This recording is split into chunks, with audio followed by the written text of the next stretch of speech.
Pour étudier la population, nous utilisons en France deux sources de données principales, les données d'état civil et du recensement. Les données d'état civil consignent l'ensemble des naissances, des mariages et des décès qui ont lieu au cours de l'année. Cela permet de calculer des taux de natalité, de mortalité ou de nuptialité. Le recensement de la population s'apparente à une enquête à très grande échelle, puisqu'il s'agit d'interroger l'ensemble des individus qui vivent dans un pays à une date donnée.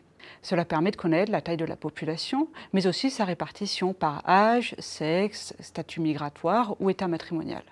Cela permet de construire des pyramides des âges ou des projections démographiques. Alors, la force principale des données d'état civil et de recensement est le grand nombre d'individus qui y figurent. Ça permet de suivre précisément les dynamiques de population. En revanche, elles ne nous permettent pas d'approfondir les mécanismes qui expliquent les phénomènes démographiques. Par exemple, les données d'état civil nous permettent d'observer que les femmes ont de plus en plus tard leur premier enfant. Par contre, on ne saura pas expliquer les causes de ce report. Les enquêtes permettent d'étudier le contexte et les raisons des trajectoires individuelles.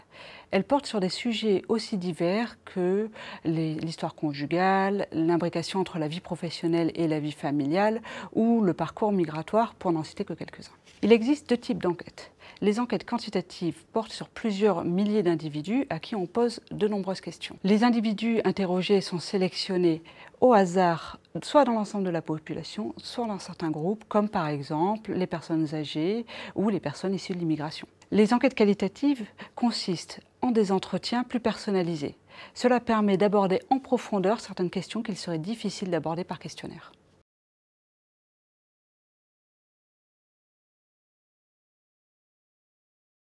Il existe d'autres sources de données qui peuvent être mobilisées. Pour étudier les dynamiques des populations avant la Révolution française, les études historiques s'appuient notamment sur les registres paroissiaux dans lesquels ont été consignés les mariages, les naissances et les décès pendant longtemps.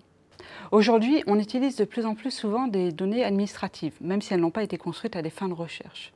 Par exemple, les données des déclarations fiscales nous permettent d'analyser le coût économique du divorce.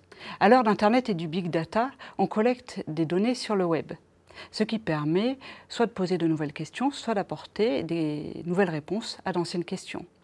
Par exemple, les données collectées sur les sites de rencontres en ligne nous permettent de mieux appréhender les relations amoureuses aujourd'hui. Bien évidemment, la collecte de ces données est très encadrée par la loi informatique et liberté.